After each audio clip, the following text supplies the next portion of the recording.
Hello, I'm going to be talking about some of the books I read in 2024. And usually when I see people talk about the books they read in a year, it's usually either all the books they read ranked from best to worst, or just the best or the worst. I didn't read enough bad or good books to make an entire video just about that, but I did read a lot of books that I had thoughts about that I was kind of neutral about. I didn't think they were the best thing I'd ever read or the worst thing I'd ever read.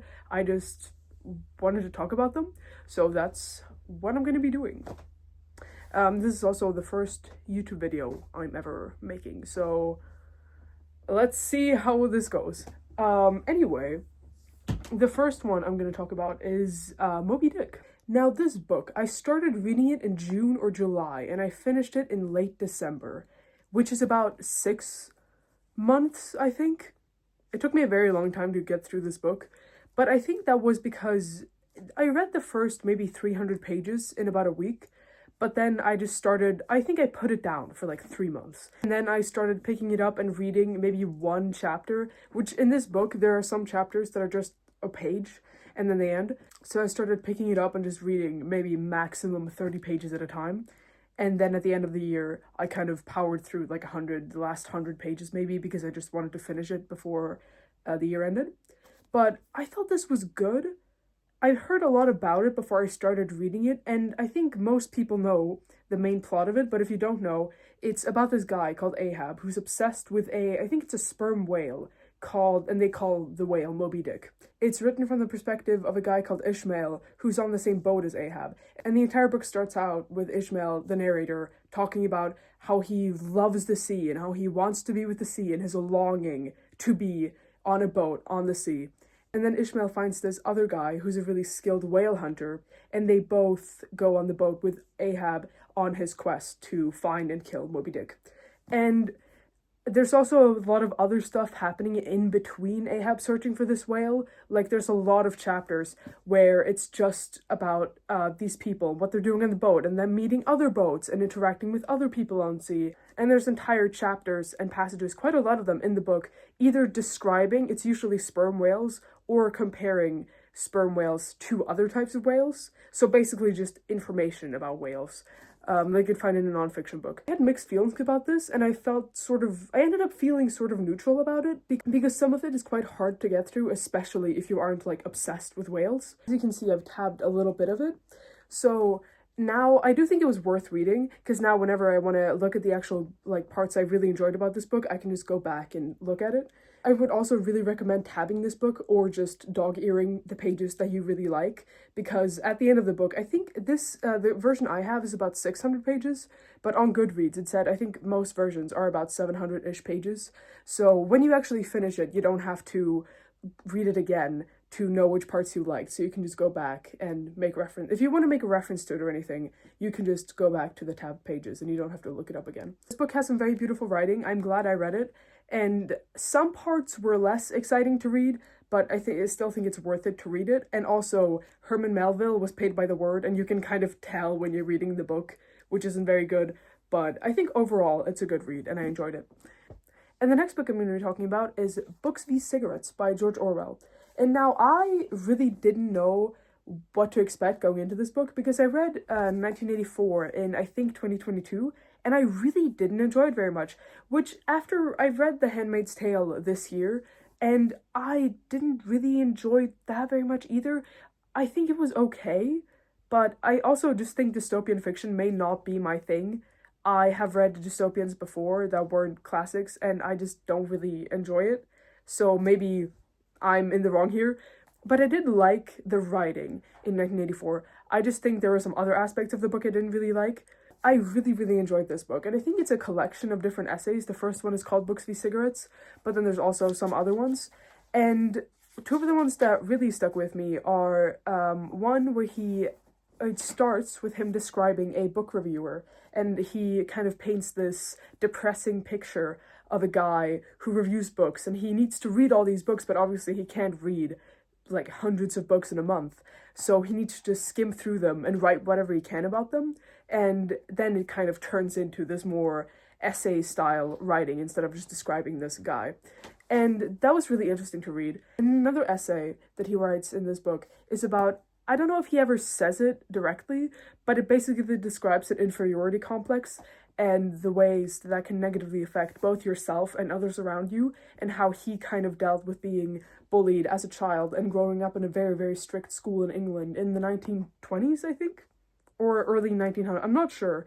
He's just kind of writing about his own emotions and feelings about having very low self-esteem and, yeah, an inferiority complex, like I said. I don't know if he ever uses that word, but basically that's what he describes. And I think it was very interesting to read. And I think he's very, very good at describing his own experiences and his own emotions and sort of the mental processes that he goes through, which made me really happy because I didn't like 1984, but I still wanted to read more of his work, and I knew he was a good writer. So I'm really glad I picked this up and gave him sort of a second chance, in my head, obviously. And then I also read another collection of essays by George Orwell that were all nonfiction, which I think the Penguin's... It was the same edition as this, the Penguin Great Ideas collections. And I think that one was called Why I Write, which was also a collection of different essays. But that was also really enjoyable. So yeah, I think there's one more essay collection, if I'm not mistaken, in the same series, Great Ideas. And I think I'm going to pick that one up, if it exists. I'm not even sure. Maybe I'm imagining things. But if there's a third one, I want to read that in 2025. Now, the next book I want to talk about is Confessions of an Economic Hitman by John Perkins. And I got recommended this book by my dad, and I actually really enjoyed it. And I say that with surprise because my dad, all of the books he reads basically are either Tom Clancy books or economic sort of self-helpy nonfiction. And this was none of that. And it was really nice. And this book mainly focuses on, it's a nonfiction, but it reads a bit like fiction at times because the guy's way of writing. I've never read any of the James Bond books, but this is what I imagine someone who thinks they're James Bond would write like, if you know what I mean. It's very sort of, I wouldn't say self-centered, but it's kind of, like I just said, like, he thinks he's like a James Bond sort of villain in the beginning, and then you kind of get used to the way of writing and it gets easier to read. And it's about this guy, but basically it describes how the US loans out money to other countries knowing that that country will never be able to pay it back to them, and then they have full control over all of their economics basically because they loan out money to these countries for them to build infrastructure, but then all of the infrastructure has to be built through American and US companies, so they get all the profit, and also most of the time they control what sort of infrastructure is built and how it's being used, so they can maximize their own profit. When they're talking about this, they're usually framing it as giving money to these countries who need it, but in actuality, they're basically just abusing these countries. And this is what the book is about, his part of this process, and how his job was very important in this process. And we follow him throughout the book, first when he takes the job, and sort of his background on why he takes the job, why he wants to approach this line of work. And then we follow him as he starts questioning the morality and ethics of the job he's doing. And as we read, and as we continue throughout the book, he starts questioning the ethics and the morality of this job and what sort of damage he's actually doing to people by taking this job and doing this work. I think it was really interesting to follow this guy who doesn't have a job that's directly harmful to people. He isn't directly physically harming people, but he's still doing a lot of damage to the economics of these countries. And I thought following that thought process and kind of eventually at the end of the book, he stops working in this field and he tries to sort of undo or mitigate the damage he's done over the years that he's been working at this firm, I think, or for the government. And I think that was very interesting to read, and especially just following this entire line from taking the job and why he took it in the first place to him then trying to mitigate the damage he's done. Also in the book, he meets the people that he's actually directly damaging. You get this very intricate explanation of what he's thinking and how his emotions go and what his thought process is, while also being introduced to these concepts that are being explained in a way that you can actually understand. Especially if you haven't really done a lot of economics before or aren't familiar with the topic, I think it's very easy to kind of immerse yourself in all of these concepts. So that was very nice. And I think all sort of good nonfiction books have a balance between the scientific or the sort of school, things you'd study in school, and emotions and real people and what they've gone through, and also the social aspects of all of this. And I think this book does a great job of balancing those two things in one book. And on the topic of nonfiction, the next book I want to talk about is Space, Space, the Human Story by Tim Peake. And this book kind of does the same thing, where it balances the social and personal aspects of something that is usually very scientific.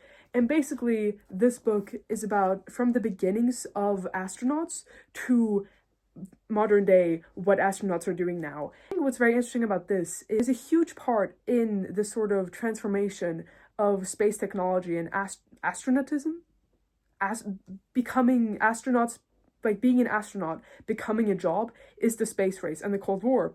And this does a good job of telling sort of both sides of the story. I don't know if that's the right word, but it focuses more on just telling the stories of these individual astronauts and people who had an interest of doing this thing that they've dreamt of going to space, instead of telling the political story between these two countries. And while it also touches on that, I think it mostly focuses on the human emotions that these people are experiencing. And while also doing that, I think it mostly focuses on the actual human beings that want to go to space and want to be astronauts and have this drive to do something they love. And I think that was very motivating to read, and I also think it was very beautiful to read. And then it also it was also very interesting to just see what these astronauts have to actually go through to become an astronaut, and how the first selection process looked, and how the US government and the then Soviet Union also selected people who were going to become the first astronauts, because it's not something that had ever been done before. So they didn't know what kind of criteria to put on people, and how they slowly sort of sought out the people who they thought would be good for this. This book touches on other things where sort of science and society intertwines, and I think that was very interesting. So yeah, that was Space by Tim Peake. And the next book I want to talk about is Kafka on the Shore by Murakami. Now, I heard a lot about this book before I started reading it, and among other things, I heard that this wasn't the best Murakami book to start reading if you've never read him before, and I didn't really think that at all. I finished this book, I loved it a lot, and it was the first Murakami book I read, and I thought it was really good. So, maybe, I don't know, I haven't read any other Murakami works yet, so we'll see. But so far, I think this is a great work to start with, and I really love this book. I didn't think I would like it as much as I did, because I've never really read surrealism or absurdism, so I didn't know what this was going to be about at all, but I did really enjoy it because it's so surreal. Certain parts are sort of silly, and you have to kind of read them twice to be like, whoa, is that okay? That's the direction we're going in. But because of that, when there are certain lines that you actually take seriously and that really impact you and that really speak to you, you remember them better. And like, I want to read this book again and annotate more, because especially in this book, I usually annotate books where I want to go back and obviously read passages that I thought were good. And especially in this book, because usually I can just kind of figure out where in the book the passage was written just based on the context of I can remember the context of the passage and then just go back and kind of try to find it. But in this book, that is basically impossible, because everything is so sort of disjointed. And there's also, I think it starts off with 3 perspectives, but then 2 of them kind of mend into one. It's about this guy. He uses the alias Kafka Tamura, and he runs away from home. And the entire story is just about what he discovers there and who he meets and the people he meets.